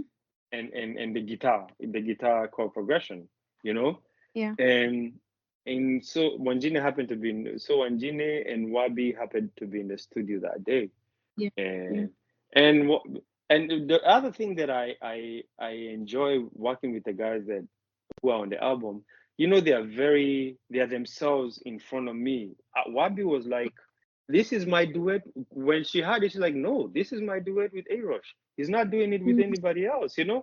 And I like that because it's like, okay, you know, you're taking ownership of the project and what you want to perform. Yeah. So we laid down the guitars, and I started working on the drums. The drums that I started out with, I don't know what I was thinking. I thought they sounded so good, but they sounded good enough to record. We recorded everything. We recorded Ayrosh's part, Wabi's part, and the guitars by Wanjine. And as we were going home, we kept on listening to it with Wanjine, and so we came up with the uh, extra harmonies and uh, vocal stacks for the choruses as we were driving home. Because I had a car that had no radio, so I had a Bluetooth speaker, so that's what we were playing, and we just kept on bouncing ideas. And I told him, no, when you go back, because he did those BGVs, when I wasn't there, but we Yeah. recorded them on the phone, the ideas, and then I sent it to him, and I was like, this is how I want you to do it. So he went back and he did it. But before I left, Benja came in. I got Benja to play the guitars and the bass on that song, and Mm-hmm. he really did a good job, and that's what made me start now questioning the drums that I had. So I came back here, got rid of them, started again, listened to it for like 3 months. I was like, nah, it doesn't feel right. Got rid Yeah. of it, you know. And if you want to hear the two different versions, you have to go to Bandcamp, because in Bandcamp is where I put the bonus track for that Lamb Afternoon, the second version. I don't know if people have noticed it yet, but it's over there. But Mm. the final version that you're hearing on the project, I was listening to the remix for Roll Some More by Lucky Day, the one that he featured Chronics. And Yeah. I was like, that's it. I was like, this is it. This is how Lamu Afternoon needs to sound like. It's Yeah. not a complete reggae song. It's not a complete R&B song, but it's kind of like In the a middle. in the middle. And that song took me a whole year to finish, to What? what you're hearing. Yeah, I would go back to it. It would frustrate me. And I'm like, I know this is the last song, but I have to make sure it's correct. I would Yeah. just shelve it, go back, shelve it for a whole year. But the moment it, and also my buddy Festus, there's a friend of mine from Sierra Leone. We've always worked together. He's in a lot of projects that any of my artists that I've worked with. So he's the one that produced the Kegwede for Kwame. Yeah. He's the one that did what's that song for Ayrosh on Rasta? And as we're talking, I look it up. So I told him I want some reggae drums. He sent some drums, and they were very reggae, too, like very very like reggae. And I was like, okay, so I just used them, and I set them up in a way uh, I I got the pattern, and then now I gave it like a more R&B flair, to the feel, and deleted the chord, the chords and everything, and I started over. So that song I worked on it probably the most. The one that I worked on the least Mm-hmm. was Searching, Mm. because even if when you listen, it's very stripped down, it doesn't have a lot, but it's because it was so easy because it started off as a conversation. So what we used to do, and hopefully, maybe you will get a chance to come and sit in. I, if I try to explain it to you, it wouldn't make sense, because I was Mm. telling La Music Junkie the same. I was like, because we did an interview and she asked the same question. I was like, you have to come and see, because sometimes I'm not so We good with must. words. Yes, yeah, I'm not the best. You guys are good with words, not me. So so we were having a discussion about something. And the most interesting thing is like the context of the song. Wabi is singing about God, Wanjine is singing about a girl.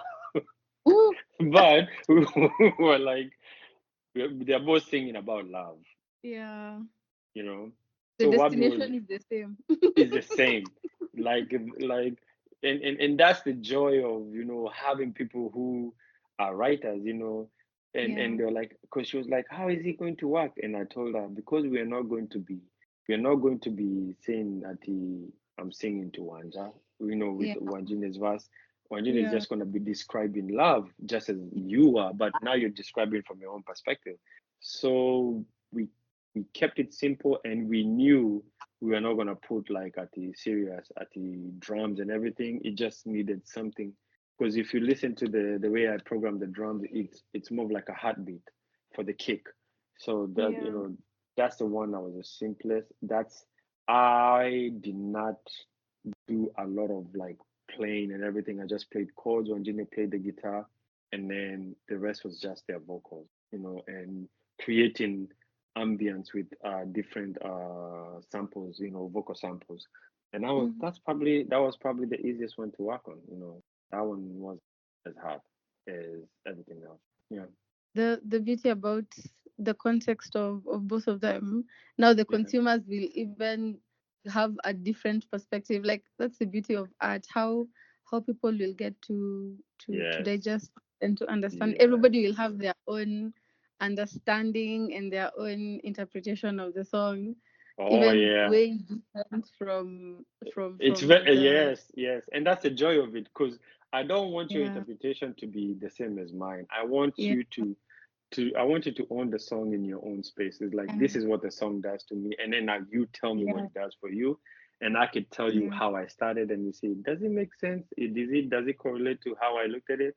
Which it Yeah. doesn't. It's not a big deal, because it's all subjective based on how you're feeling, and some of the best songs you know that I've worked on usually start with a conversation, and the Yeah. conversation usually will start in the studio or even before the studio. So like Misimu started Yeah. soon as I picked up Serro from the stage, you know, Yeah.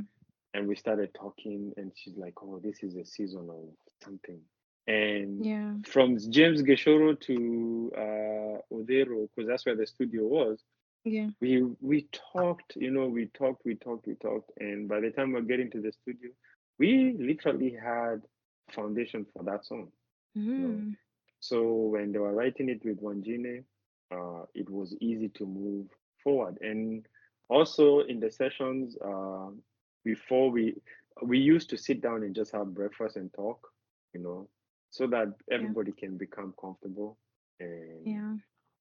it's not those ones of like, okay, I'm on the clock, because I used to schedule 7 hours Mm. for per song, so each person, so I'll be there at 10, and I want it to be done by 7. But we usually used to have like a 1 hour lunch break, where like Yeah. we just either listen to the person who had done the session before, and I used to do Yeah. that intentionally so that I can put in fire where people hear, they're like, oh man, I have to do something.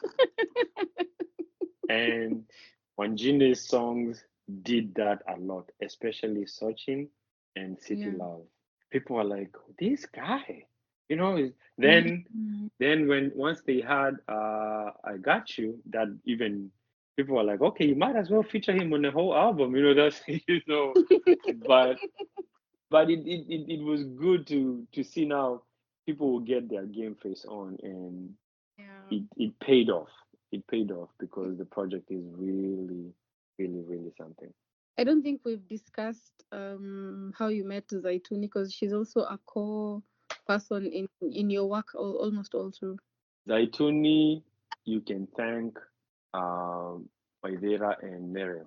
Mm. And Because also, also Zaituni is a bit, she's a bit new on yes, the consumer yes, side. yes, So because I'm her wondering first how you song, discovered this gem so soon. it, it, it, That's why I always say, you have to maintain a good working network, and Yeah. you will enjoy the benefits of those networks, the friendships. Yeah. Um, Waithera has been like, after Love Respect, I kept in touch with Waithera. We would just talk, and she just always kept on telling me, yeah, there's this friends of mine that we sing together. I'm like, who are these friends of yours?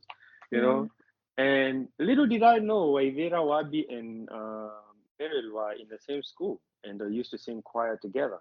You know, Wow. yeah, That is even news on this side. there you go. You see, so they Yeah. went to school, high school together. And they were in choir together in high school. Um, then Meryl and Zaituni, because Zaituni's boyfriend Anariko plays, for Meryl too. You know, Yeah. So Mary was like, "Hi, I have this artist, she's really dope." And she comes in and they start playing all these, because they came, both of them, and they Mm. started playing all these different ideas they had. And I'm like, oh my goodness. Then Zaituni starts singing. I'm like, oh, Jesu. I'm like, this one is going to be interesting. Yeah. Yeah. So, but Zaituni has been a project, in terms of like even just understanding, we always have this conversation where like you can't chase perfection. You have to chase. You have to be genuine. Like if it feels, Yeah. because I always used to tell them, you can try to perfect something and hold on to it so much, and an Mm. opportunity passes you. You know. Yeah. So I listened to, like Utaweza, they still had their reservations about it.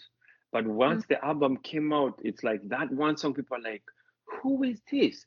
What is Yeah. that? And I was like, you see? And she's like, yeah. Mm. So, like I've had to, when I'm in a studio with her, I've had to peel layers of that, where you're like, hey, you gotta trust also, not only like, you have to trust your feeling. Like, Mm. don't go with this thing has to be perfect. Does it Yeah. feel right? Yes. Is there a little slight, like at the raspiness that didn't fall in the right place in there? Yeah. Yeah. But me, I like that because it gives the take a much more genuine feel. True. And by the time we got to Ananipenda, I think Ananipenda is where we got our final breakthrough, Yeah. because I told her, I think we had a conversation, and I told her, you are known in a live space, Mm. but people don't really know much about you in the space of, Yeah. like radio, where like because the way they were making their songs were Yeah. very like for live space. And I'm like, okay, but it won't get played on radio, you know. True. And so when we did an Anipenda, it took a lot of convincing. Yeah. We need to It thank you. wasn't because it took a lot of convincing, because she was like, I don't know about it. But I told Yeah. her, if you don't want it, Serro said she'll record it. She's like, Mm. what? I'm like, Serro had it, was like, I want it. If she doesn't want it, I'll record it. And I told Zaituni, if you don't want it, Serro is gonna take, because Yeah. everybody that we played it to, and especially once Benja came and played the guitar, because Benja laid the guitars afterwards.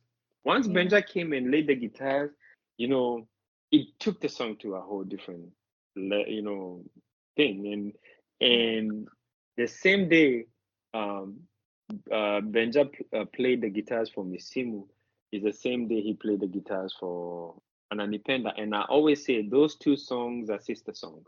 Like if you listen to them, they are very, very similar, but different artists. And I knew Serro can execute Ananipenda. So I told Zaituni, if you don't want it, because I'm not gonna sit on this one, because I knew how good it was. Serro said she recorded. She went, she thought, she's like, I'll think about it. So we ended up with a compromise. We're like, okay, you guys will do your own version, Yeah. with Anariko, and then we'll put them out, both of them, and that's what we ended up doing. Mm. And it's been that one song that whenever she performs it, she has she puts on, because she's a good live performer. Like you don't even have to struggle. Like she Yeah. doesn't have to struggle, you Yeah. know. And then I like how she does it. She doesn't do it the same way every other time. True. So that's what makes it really enjoyable, even just to see the live performances for me. Yeah. Yeah. The album art is Hmm. is quite interesting. So I don't know who did it. Zach Adele, he's the one who Zach does for Adele. Blinky Bill too. Oh yeah, yeah, yeah. I've definitely seen that. Yes. Um, is there like an inspo to it, or depending on how we choose to interpret relating to the album title? The album title is Souled Duets. So the album title kind of like, we've sold these duets and soul music, Yeah. So So yeah, so soul duets and the cover. So what I usually do, when with anything that I don't do. So yeah, like now me, I'm not a graphics guy.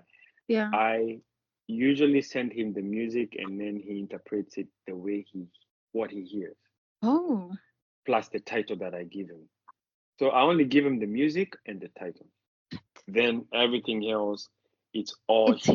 him. It's him.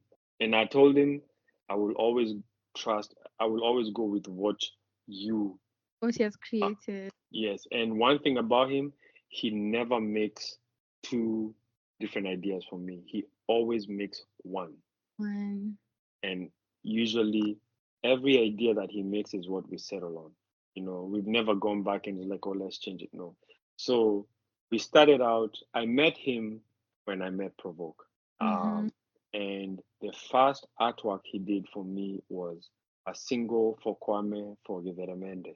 Yeah. And I loved it because I'm the type of person that doesn't, to me, I look at the whole thing, the body of work as art. So I don't feel it's necessary for the artist to be on cover. Mm-hmm.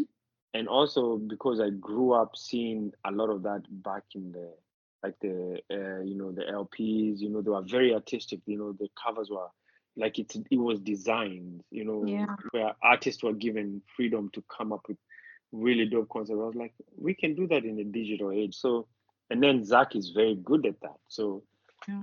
the first one he did was Reverend, and he used a lady with natural hair and just, and I was like, okay, I love this.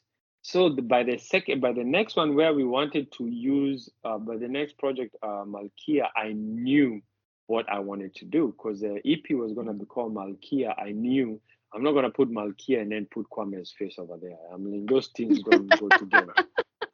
Yeah, so so luckily enough, I saw Kwame as we were thinking about the video. Kwame, Mm-hmm. I was like, "Do you know of any model?" And he said, "Oh yeah, I have a friend, And he's like, "Oh okay, what's her name?" She's like, "So I can look her up." And she's like, "Oh yeah, her name is Angela Mokora." And I was like, "Okay." Then he sends me, and I see her in the Saudi Soul video, and I was like. Mm-hmm. Then I'm looking at her, and I was like, you're going to be the face of the campaign. So I talked to her, and I was like, do you mind, because we're gonna plaster your face all over the whatever. She's like, no, I don't mind.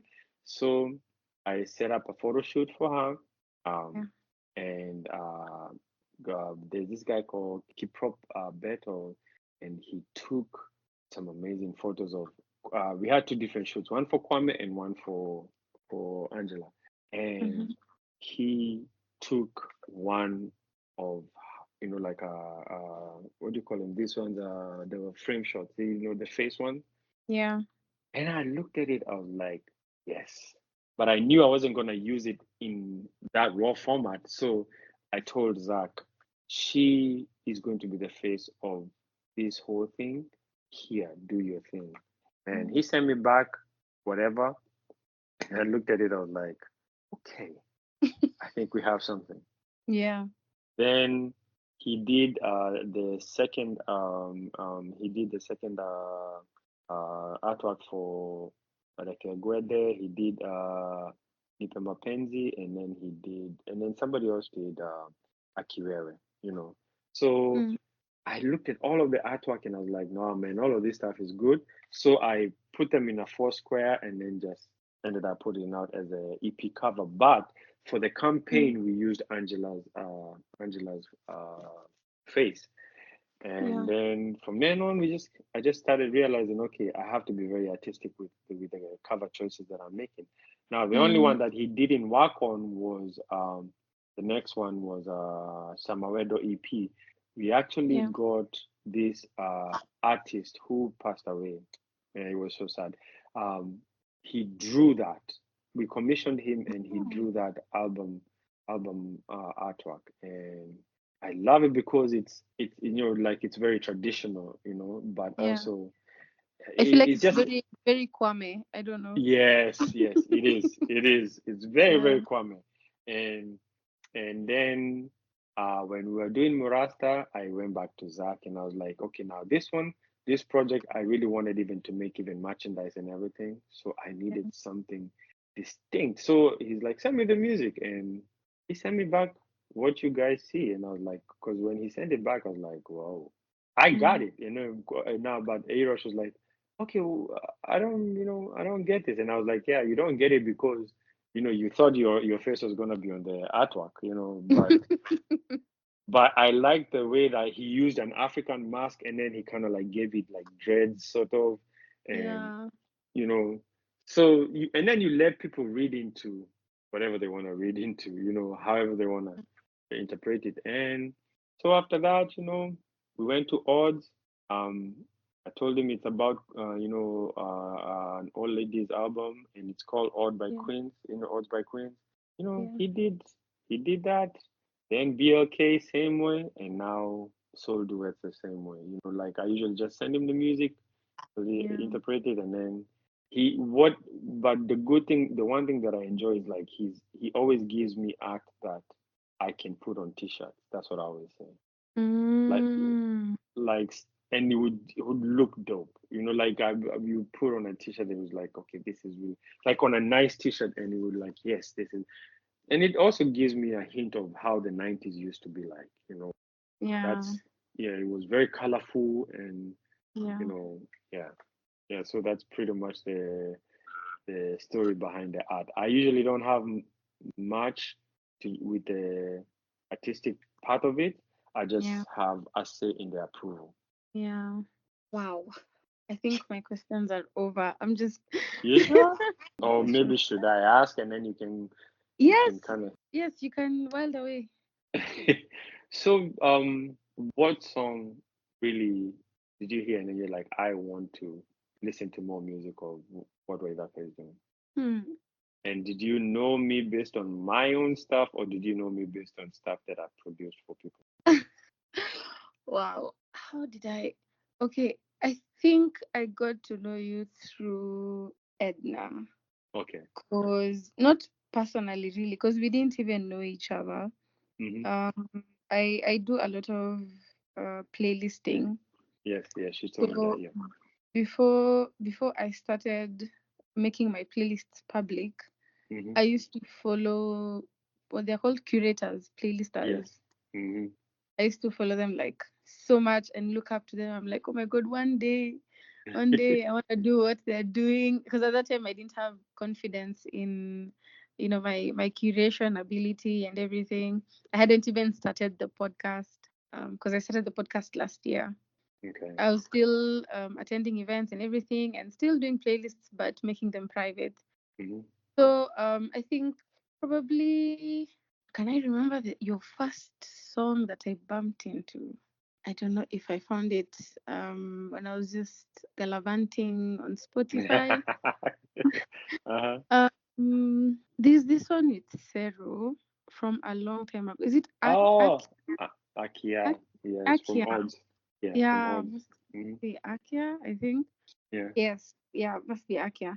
But I didn't like. I had so many questions at first, because usually when I bump into a new artist, I go into a rabbit hole, and I'm like, okay, I think I need to find out who is this, what are they doing. So on all platforms, I find myself, I have followed them, especially on Instagram. And then if I see somebody else talk about them, I'm like, oh my god, I need to know who this is. But it was so confusing because you were not singing, but your name was everywhere. So I was like, okay, I think I need to find out what he's doing. And then I saw Moshi, and I was like, now there's another character who's coming to the picture. Now who's MJ? And I'm like, wow, are they brothers? Like, what is happening here? But after a while of digging and digging and digging, I was like, okay, so this is a producer. He's been in the game for long, and I was like, oh my god, how don't I know him? But once I discovered now like your music, is when I was like, okay, now I see now what people see. And then now the correlation between Edna, and I was like, this is, why don't people know this? And then now I discovered, oh, you're not in the country most of the time.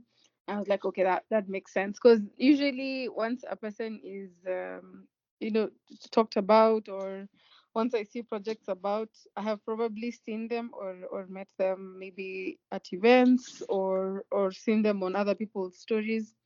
But you're faceless. Yeah, because So I yeah, that's I'm working on that, but I've always been behind the scenes. Like I've yeah, always kept it that way, you know. Yeah, yeah. exactly. It also brings some sense of curiosity to it, because now Uh-huh. a person is like, okay, now who's this Waithaka? And then I saw Waithaka Music, and then I saw Waithaka Ent, which actually reminds me. Let me just put that question there. Okay. Yeah.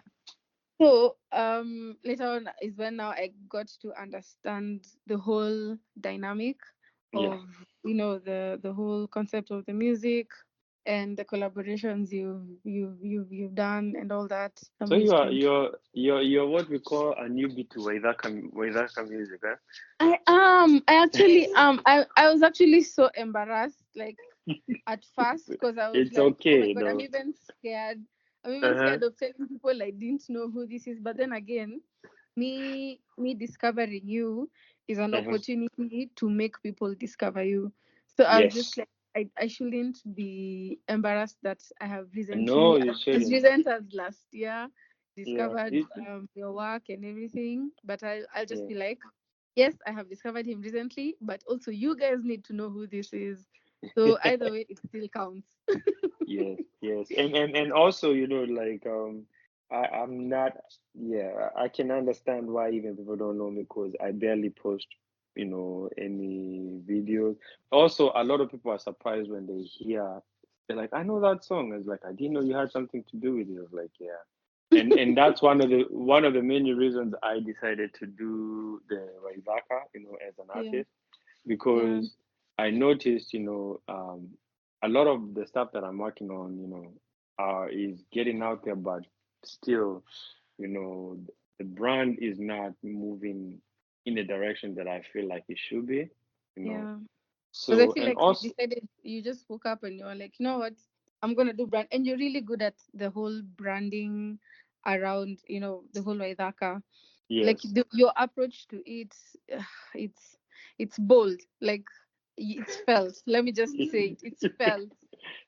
it's when you've been around and seeing how people do it and you pick up and then you know and also it comes with I'm in a stage in my life where like I know what I want Yeah, and whether it works or not, I'm not gonna blame anyone, you yeah, know, it's gonna be me, you know, I know and and then I understand, you know, consistency or you know like for instance the way we came up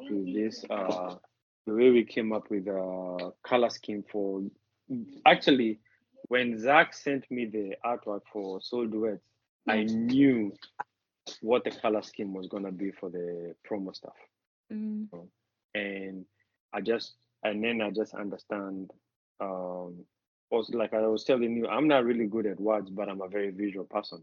So I yeah, knew how everything is gonna be placed. And I remember because we're in a group with Edna and a couple of other people who are helping me out and we were having a discussion. I was like, you know, guys, this is becoming difficult for me because you ha- once you start seeing it, you'll understand, you know, yeah, because that's the same way we create music. Like at first, it doesn't make sense, and yeah, trust me, a lot of the people that even the songs that we worked on, once they hear just, you're like, I don't know about it. I'm like, hey, I'm just starting. It's gonna build up, you know. So it's like building blocks. It's like Legos, you know. It's like, hey, I'm on the base. You know, we're gonna add stories and stuff like that. So and then having worked hard to brand Kwame and also a little bit of Ayrosh, I learned a lot, you know, on the importance of having uh a presence that's not really just you, Yeah. but something you can be attached to, you know. So even let's say for your podcast, so Yeah. okay, you say you're looking at it, it says it's Ongeza volume. Now you Yeah. have to, whatever design you're gonna come up with, that has to, like when people see that, they have to see you. Yeah. True. You know, it doesn't have to be your picture, but once they see that, they have to see you. And that's one thing I was able to capture with like the logos that I have, you know. Yeah. And then you just learn how to translate to other things. And also having lived in the US, and you see how commercials are done, like literally Yeah. it'll be a commercial about insurance, but they have a gecko. I'm like, what does a gecko have to do with insurance? But Yeah. yeah, so it's been a process, and I think I've just Mm. gotten better at it as with time. So, Yeah. and being very sure, and also never second guessing myself. Once I have an idea, I never Mm. second guess myself. So I try to go with it. I try to go with the instinctive idea that I'm you know, seeing or feeling or hearing, and then Yeah. just let it just improve on the idea. Yeah. Yeah. I've remembered when I was explaining my whole experience with discovering you. I remember asking myself, now there's Waithaka Music, then there's Waithaka Ent. Now who Uh, is who? And then later on, I was like, Crazy. oh, Waithaka Ent is the label, and Mm, Waithaka Music is, the the artist. art. Yes. So Yes. now under Waithaka Ent, do you have like Mm. other proteges? Are there people you've signed? Are there artists that are like of interest? I haven't signed anyone, but what I've done is there are a lot of projects are under Waithaka Ent that, Mm-hmm. especially stuff that I've worked with Kwame, Ayrosh, and um and my own, Mm-hmm. have been under the label. I haven't signed anyone because I hope the industry, you know, I'm hopeful with this project that investors will look at us and be like, I like what he did. I Yeah. wonder if we can put money behind it, and then because I don't want to be doing all these projects and it's just me and then featuring other people, you know, like I want to do what Don Jazzy does. Mm-hmm. You know, that's what, because I feel like I'm pretty good at building something around a certain artist and Yeah. developing that, you know. And yes, if I was to sign, I have I have one person for sure that I would sign, that I know. But I wouldn't be a music label in Kenya. I'd be a Kenyan, I'd be a Oh, okay. bec- because everything Lens, on mine. lens. But You'll be a Kenyan with a record label in Texas. Woo! yes, because my literally Waithaka Ent is registered in Texas. Ah. So even all of my copyright is protected in the US, not in Kenya. Yeah, Wow. That is brilliant. That is yeah, brilliant. yeah. So Because that's the the I feel advantage the that I music, have. That's the yeah, advantage that I feel that I have.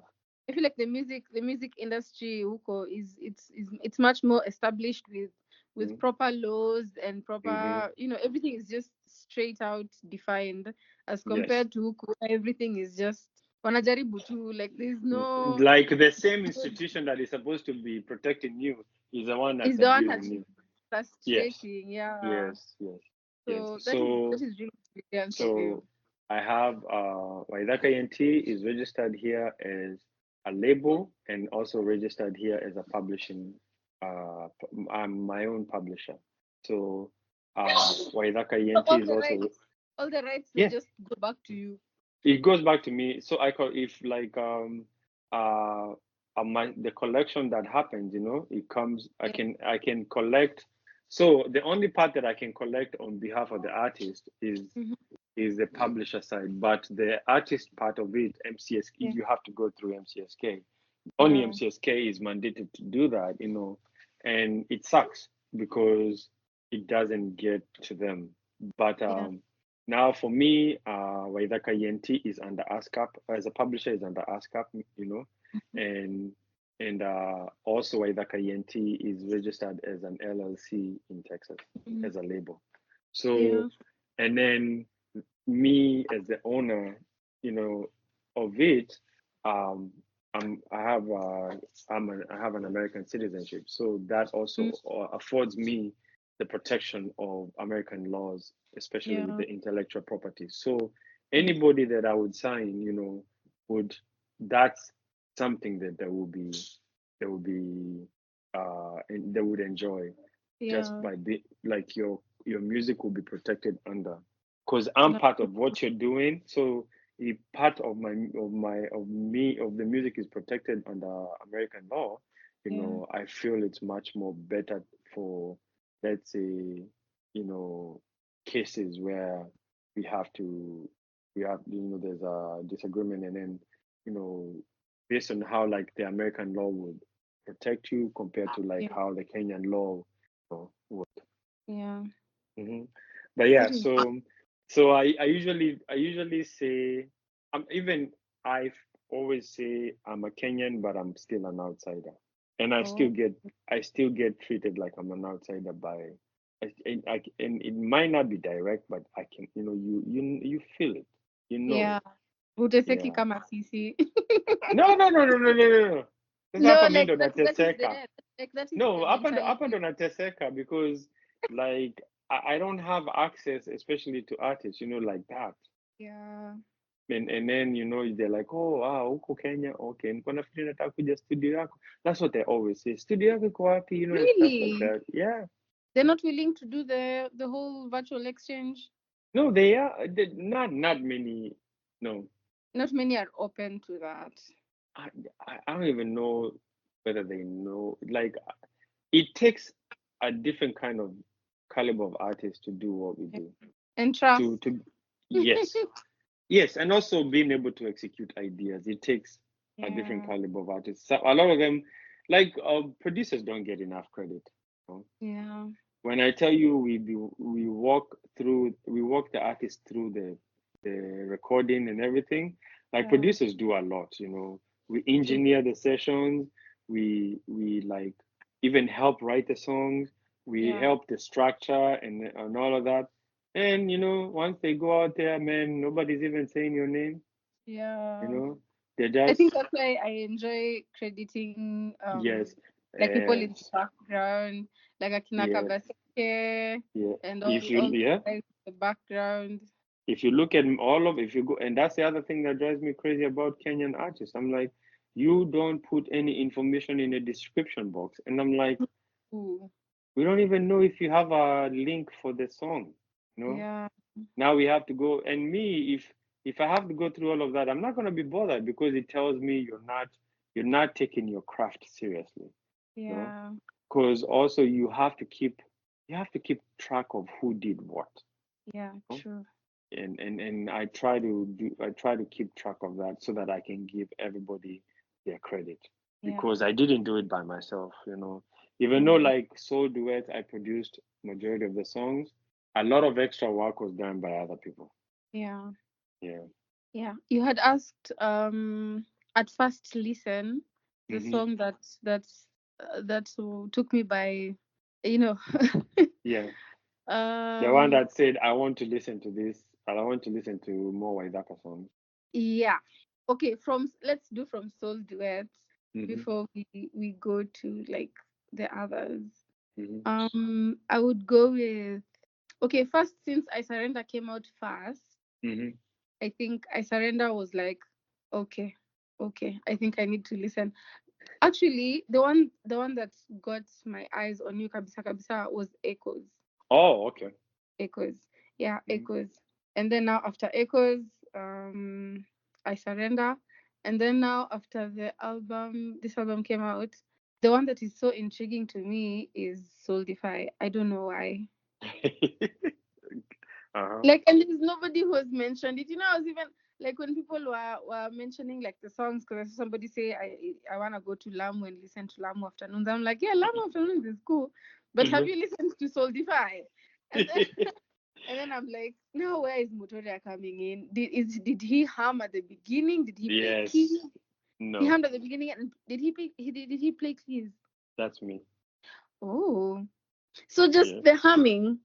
That's the humming. That's enough for me to give him credit, because I wanted him on the project. I was like, it's like, this song doesn't need anything else. I'm like, well, as long as you hummed, I'm gonna put your name. So he's like, okay. But not everybody can hear that it's his voice. That's the beauty of it. I had to listen to it the second time, because I was like, at first I listened to the whole album, like, just without looking at the names of the songs. That's what I usually do. I first go through the album without looking at anything. Either put my phone in the pocket and walk and listen, and then now I go and listen to it afresh. And so then now I look at the names, and I look at the people who've done the song. I look at the title of the song, and I look at the credits, and I'm like, now where is Motoria? And then I listen, and then I'm like, wait a minute, I hear him. And then at the beginning I was like, yeah. And then I started asking myself, did he also play keys? Or because mostly in songs he's produced, he plays keys. So I was like, did he co-produce? No. And I'm like, no, actually, that okay. Yeah, you know what? Yeah, I say majority of it was recorded in Kenya, but that song was recorded in London because Natumi is based in London. So Motoria had gone with Sauti Sol. That was a while back, because I remember there's some songs that Motoria recorded in London as well. Yes. So this was one of the songs. He hit me up. He told me, I'm in London, can you connect me with Natumi? And I was like, oh yeah. So I hit her up. They got together.